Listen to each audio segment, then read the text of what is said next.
Bueno, mi equipo es el número 3 y está compuesto por Daniela Fresco, Cris Capraro, Michael Poveda, mi persona y Ivonne Hernández. Voy a hablar sobre el seguro y el contrato de seguro.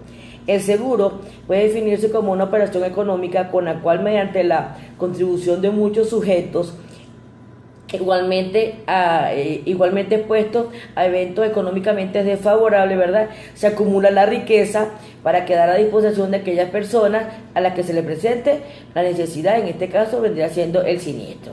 El contrato de seguro, ¿verdad? Es aquel mediante el cual la persona llamada asegurador, ¿verdad?, se obliga, a cambio de una suma de dinero conocida como prima, a indemnizar a otra persona llamada asegurada, o a la persona que éste designe, ¿verdad?, o el beneficiario, de un perjuicio o daño que pueda causar un suceso incierto. De tal manera que la suma objeto de la indemnización, que fue objetamente pactada, ¿verdad?, sea pagada cuando ocurre el suceso o el riesgo cubierto por el seguro. Existe una característica para los contratos de seguro. Dentro de esas tenemos, ¿verdad?, que esto es un acto de comercio, ya que constituye un contrato mercantil regulado por el Código de Comercio y otros aspectos supletoriamente por la legislación civil. Igualmente es un contrato solemne, ya que su perfeccionamiento, ¿verdad?, se produce a partir del momento que el asegurador suscribe la póliza. La firma del asegurado sirve para solemnizar el acuerdo previo de las voluntades entre las partes contratantes respecto a los elementos del seguro. También decimos que es un contrato bilateral, ya que genera derechos y obligaciones por cada uno de los sujetos contratantes. Igualmente es un contrato oneroso, ¿verdad?, porque significa que las partes pueden obtener un enriquecimiento o un empobrecimiento correlativo. Es un contrato al mismo tiempo aleatorio, ¿verdad?, porque tanto el asegurado como el asegurador, ¿verdad?, están sometidos a una contingencia que puede representar para uno una utilidad y para otro una pérdida. Igualmente es un contrato de ejecución continuada, por cuanto los derechos de las partes o deberes, ¿verdad?, asignados a ellas se van desarrollando de forma continua a partir de la celebración del contrato para su finalización por cualquier causa. Igualmente es un contrato por adhesión, ¿verdad?, pues las cláusulas son establecidas por el asegurador.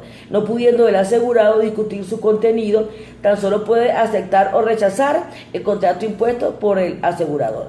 El contrato de seguro, ¿verdad?, puede tener también como objeto toda clase de riesgo sin interés asegurable, salvo prohibición expresa de la ley. Por ejemplo, los riesgos por incendio, los riesgos de las cosechas, la duración de la vida de uno más individuos, los riesgos del mar y los riesgos de los transportes, sean estos aéreos, por tierra o aéreo.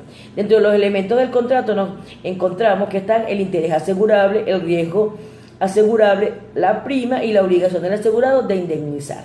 Por interés asegurable entendemos que es la relación lícita de valor económico sobre un bien.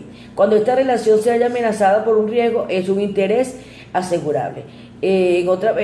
También decimos que el riesgo asegurable, ¿verdad?, es un evento posible, incierto y futuro, capaz de ocasionar un daño del cual surja una necesidad patrimonial. El acontecimiento puede ser posible porque de otro modo no existiría la inseguridad. Además, debe ser cierto porque si necesariamente va a ocurrir, nadie asumiría la obligación de repararlo.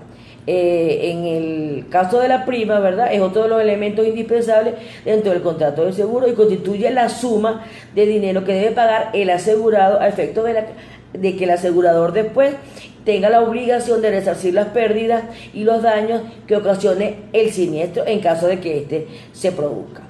Este monto se fija proporcionalmente, ¿verdad?, tomando en cuenta la duración del riesgo, el grado de la posibilidad de que éste exista y la indemnización pactada.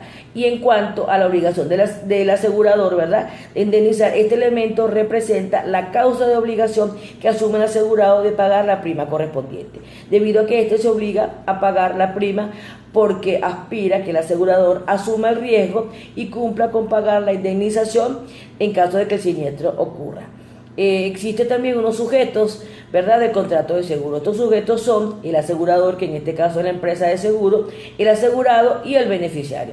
El asegurador es la persona jurídica que está autorizada precisamente por la ley a prestar un servicio como tal y que además asume el riesgo y en virtud de ello se obliga después a pagar al asegurado, ¿verdad? El beneficiario del seguro, en virtud de ello, se obliga a indemnizar, ¿verdad? En el caso de que ocurra un siniestro y previamente, ¿verdad? Determinado e incierto, y a cambio de percibir una retribución que es conocida como prima. El asegurado es la persona natural o jurídica que puede trasladar un determinado riesgo a un tercero, en este caso es la empresa aseguradora, ¿verdad? A efectos de que le sean resarcidos a él o a un tercero los daños o pérdidas que puedan derivar del acontecimiento de un suceso incierto a la fecha del contrato de seguro, ¿verdad? Con tal objeto deberá abonar una contribución, en este caso es la prima, al asegurador. Igualmente existe la figura del beneficiario, que es la persona que sin asegurar recibe el importe de la suma asegurada. En consecuencia, ¿verdad? No está obligado a satisfacer las primas a la compañía. Y también nos encontramos de otro elemento, el tomador, ¿verdad? Que es la persona que, obrando por cuenta propia o ajena, traslada estos riesgos como tal. Eso es todo. Muchas gracias por su atención. Mi nombre es Daniela Fresco y seguiré con el tema de mi compañera en cuanto a los contratos de seguro. En cuanto a la clasificación de los seguros, estos se dividen en seguros sociales y en seguros privados. Los seguros sociales tienen por objeto amparar a toda clase trabajadora contra ciertos riesgos, como lo es la muerte, los accidentes, las enfermedades, la desocupación o la maternidad. Estos son obligatorios y sus primas están a cargo de los asegurados y empleadores. Y en algunos casos el Estado contribuye también con un aporte para la financiación de las indemnizaciones. Otra de sus características es la falta de una póliza con los derechos y obligaciones en cuanto a los derechos y obligaciones de las partes, ya que dado estos seguros están establecidos en las leyes. El asegurado instituye al beneficiario del seguro y si faltare esa designación serán beneficiados sus herederos legales como si fueran un bien ganancial en el orden y en la proporción que establece el Código Civil. Por otra parte, los seguros privados son los que el asegurado contrata voluntariamente para que cubra ciertos riesgos mediante el pago de una prima que está a su cargo. Además de estas características, podemos señalar que los seguros privados se concretan con la emisión de una póliza en la que constan los derechos y obligaciones del asegurado y del asegurador. Y estos pueden clasificarse en seguros sobre las personas y seguros sobre las cosas. El seguro sobre las personas comprende los seguros sobre la vida, los seguros sobre los accidentes, los seguros contra las enfermedades, constituyendo de esta manera un solo grupo que es denominado seguro de vida, pudiendo contratarse en forma tanto individual o por medio de los seguros colectivos. El seguro sobre las personas comprende los seguros sobre los activos y demás pertenencias materiales del asegurado, los seguros contra daños, encontrándose los seguros de incendios, los de contrarrobo, de transporte terrestre, de lucro cesante, de caución, de crédito y de responsabilidad civil.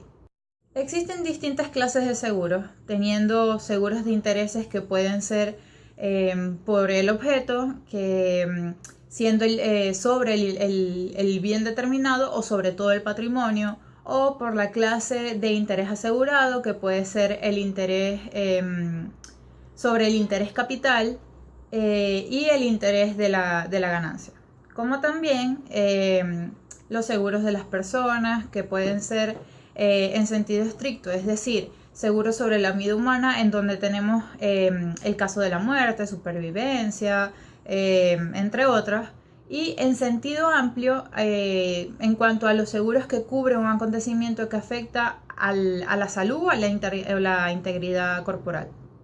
De la misma forma, se encuentran los seguros acumulativos, en donde dos o más entidades de seguros cubren independientemente y de manera simultánea un riesgo.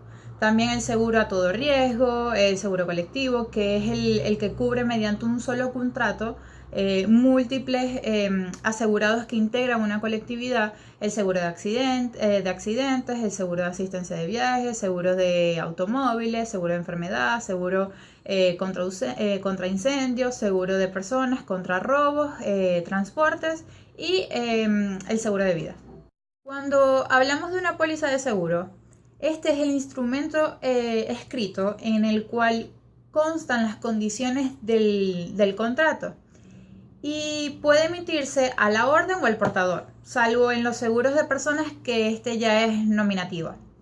La póliza es el documento principal del contrato de seguro, en donde aquí constan los derechos y obligaciones de las partes.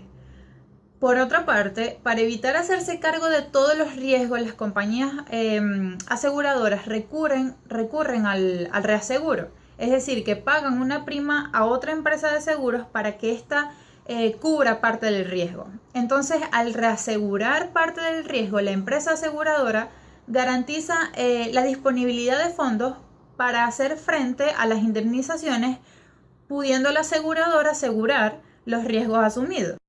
Y a su vez tenemos que el coaseguro es un contrato en el cual existe un aseguramiento previsto y ordenado sobre un mismo interés que es celebrado con varios aseguradores, donde cada uno de estos asume una porción del total del riesgo y este se acuerda mediante una póliza emitida en beneficio del asegurado, que es firmada por todos los aseguradores. Además, se señalan las cuotas correspondientes a cada uno de ellos y uno de esos coaseguradores tiene que asumir la administración de dicho contrato. Bueno, mi nombre es Cris Capraro. Yo voy a hablar sobre las condiciones generales del contrato de seguro. Se entiende como condiciones generales aquellas que establece el conjunto de principios que prevé la empresa de seguros para regular todos los contratos que asegura y emite el mismo ramo o modalidad. Condiciones particulares del contrato de seguros, aquellas que contemplan los aspectos concretamente relativos al riesgo que se asegure. La póliza es el documento escrito en donde constan las condiciones del contrato y estas son condiciones generales y condiciones particulares. Requisitos mínimos que deben contener la póliza. La póliza de seguro deberá contener como mínimo razón social, registro de su formación fiscal, datos del registro mercantil y dirección de la sede principal de la persona que actúa en su nombre, en el carácter del que actúa y el documento donde consta su representación, identificación completa del tomador y el de carácter del que contrata, la vigencia del contrato con indicación de la fecha en que inicia y la fecha en que termina, la suma asegurada o el monto de la cobertura, señalamiento de los riesgos asumidos, nombre del intermediario del seguro, condiciones generales y particulares de los contratantes y de la firma de las empresas de seguro y del tomador, obligaciones de las partes del seguro. El tomador o el asegurado o el beneficiario, según el caso, deberá llenar las solicitudes de seguro y declarar con sinceridad todas las circunstancias necesarias para identificar el bien o personas aseguradas y apreciar la extensión de los riesgos. Pagar la prima en la forma y tiempo convenidos. Emplear al ciudadano de un diligente padre de familia para prevenir siniestro. Tomar la medida necesaria para salvar o recobrar las cosas aseguradas. Hacer saber a la empresa de seguros en el plazo establecido del decreto ley y en el decreto de la organización de la noticia en el advertimiento de cualquier incidente que afecte su responsabilidad. Declarar el tiempo de exigir el pago del siniestro, los contratos de seguro que cubren el mismo riesgo. Probar la ocurrencia del siniestro. Realizar todas las acciones necesarias para garantizar a la empresa de seguros el ejercicio de su derecho de ley de subrogación. Obligaciones de la empresa de seguros. Son obligaciones de la empresa de seguros informar al tomador mediante la entrega de la atómisa y demás documentos la extensión de los riesgos asumidos, pagar la suma asegurada o la indemnización que corresponda en caso de siniestro en los casos establecidos de la ley de contrato de seguros o rechazar mediante un escrito debidamente motivado. Las empresas de seguro deberán suministrar la póliza o el documento de cobertura provisional, el cual es recibido de prima en el momento de la celebración del contrato. La empresa de seguros debe suministrar la póliza al tomador entre los 15 días hábiles siguientes a la empresa de la cobertura. Bases técnicas del seguro. La prima. Según el artículo 24 de la Ley de Contrato de Seguro, la prima es la contraprestación en función de riesgo debe pagar el tomador a la empresa de seguros en virtud de la celebración del contrato. Oportunidad para el pago de la prima. En el artículo 25 de la Ley de Contrato de Seguros, la prima es debida desde la celebración del contrato, pero no es exigible sino contra la entrega de la póliza, del cuadro recibido de prima o de la nota de cobertura provisional. Lugar de pago.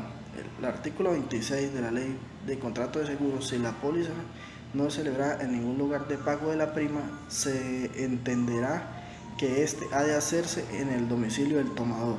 Consecuencia de no pago de la prima. En el artículo 27 de la Ley de Contrato de Seguros, si la prima no ha sido pagada en la fecha en que es exigible, la empresa de seguros tiene derecho a disolver el contrato o a exigir el pago de la prima debidamente. Plazo de gracia. El artículo 29 de la Ley Orgánica de Seguros dice que el contrato previo de gracia y de los riesgos a cargo de la empresa son los de la empresa de seguro durante dicho plazo. Elementos fundamentales para tomar en motivación el cálculo de la prima es la probabilidad de riesgo, el rato que cubra la compañía aseguradora, etc. Muchas gracias, ese es mi tema. Buenas, mi nombre es Michael Poveda y vengo a hablarles sobre el siniestro y la indemnización.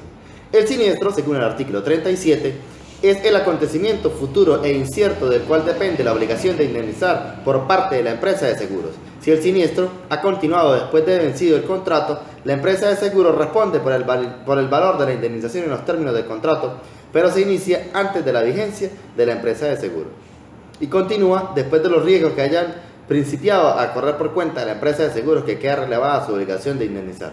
Las características del siniestro dependen del bien asegurado. El tomador del asegurado o beneficiario debe probar la ocurrencia del siniestro, el cual se presume cubierto por la póliza de la empresa de seguros, que puede probar la existencia de circunstancias que según el seguro o la ley exoneran de responsabilidad. La indemnización, según el artículo 38, a los efectos de este derecho de ley, se entiende por indemnización que la suma que debe pagar la empresa de seguros en caso de que ocurra el siniestro y la prestación a la que esté obligada en caso de que sea seguro de vida. Aviso y siniestro de información. Artículo 39. El tomador y el asegurado o el beneficiario debe notificar a la empresa de seguro la ocurrencia del siniestro dentro de un plazo máximo de 5 días hábiles de haberle concedido, a salvo de que haya fijado una póliza mayor.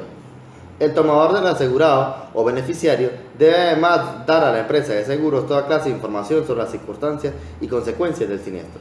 La empresa de seguros quedará exonerada de toda responsabilidad si el obligado hubiese dejado de hacer declaración del siniestro en el plazo fijado, a menos que compruebe que la misma dejó de realizarse por un hecho ajeno a su voluntad. Pago de la indemnización. Artículo 41. Terminadas las investigaciones y peritajes para establecer la asistencia del siniestro, la empresa de seguro está obligada a satisfacer por la indemnización de ser el caso, dentro del plazo establecido en la ley según las circunstancias por ella conocidas. Sustitución de indemnización. Artículo 42. Cuando así esté establecido en el contrato de seguro y la naturaleza del seguro permita, y siempre que el asegurado o el beneficiario lo consientan al momento de pagar la indemnización, la empresa de seguro podrá cumplir su obligación reparando o entregando un bien similar al siniestro. Anulaciones. Las pólizas emitidas se anulan cuando se reincide el contrato del seguro. Ello ocurre por lo común en los siguientes casos: falta de pago de la prima, cambio de dueño de la cosa asegurada, reticencia o fraude del asegurado. Liquidación del siniestro. La liquidación del siniestro comienza con la comunicación de que el asegurado al beneficiario, según deban formular la entidad aseguradora para que éste abone el capital asegurado para la liquidación de los siniestros, que resultan necesarias 3 etapas: comprobación del siniestro, su valoración y la liquidación para proceder a su pago. A fines de comprobar debidamente el siniestro, el asegurador exige una serie de pruebas tendientes a este objeto y realiza todas las gestiones que considera convenientemente para concertarse su suceso que haya cubierto por el seguro. cálculo de la indemnización en casos de sobreasegurado e infraseguro y variaciones de la suma asegurada. El artículo 59, por si de pacto expreso entre las partes conviene que la suma asegurada cubra totalmente el valor en interés asegurado durante la vigencia del contrato, la póliza deberá atender necesariamente los criterios del procedimiento adecuado según la suma asegurada y las primas de variaciones de valor de dicho interés. Fijación de monto a indemnizar. Según el artículo 60, cuando el monto de la indemnización no sea fijo a falta de mecanismo o procedimiento de la fijación del valor, el monto a indemnizar existiendo dos valores posibles, la indemnización podrá ser probada por el monto más alto. Sobre seguro. Artículo 61. Cuando se celebre un contrato de seguro por una suma superior o valor real de la cosa asegurada y ha existido dolo o mala fe en una de las partes, la otra tendrá derecho a demandar o oponer nulidad, además de exigir indemnización que corresponde por daño y perjuicio. Si no hubo dolo o mala fe, el contrato será válido, pero únicamente hasta que la concurrencia del valor real de la cosa juzgada, teniendo ambas partes la facultad de pedir reducción de la suma asegurada. En este caso, la empresa de seguros devolverá la prima cobrada en exceso solamente del periodo de vigencia que falte transcurrir. Infraseguro. Artículo 62. La suma asegurada solo cubre la parte del valor de la cosa juzgada en el momento del siniestro. La indemnización se pagará salvo de convención en contrato en la proporción existente entre la suma asegurada y el valor de la cosa juzgada en la fecha del siniestro. Si la póliza no contiene designación expresa de la suma asegurada, se entiende que la empresa de seguro se obliga a indemnizar la pérdida o el daño hasta la concurrencia del bien asegurado al momento del siniestro. Pluralidad de seguros. Artículo 63. Cuando un interés estuviese asegurado contra el mismo riesgo o dos o más empresas de seguros, aun cuando el conjunto de la suma asegurada no sobrepase el valor asegurable, el tomador estará obligado, salvo al pacto contrario, a poner el conocimiento de tal circunstancia de todas las empresas de seguros por escrito en un plazo no mayor de 5 días hábiles, luego de haber ocurrido el siniestro. El abandono. El abandono como efecto libre y el abandono de los aseguradores. Cuando hay pérdida total del vehículo, el tomador, al recibir el pago del siniestro, cede todos sus derechos con respecto al vehículo siniestrado. Muchas gracias.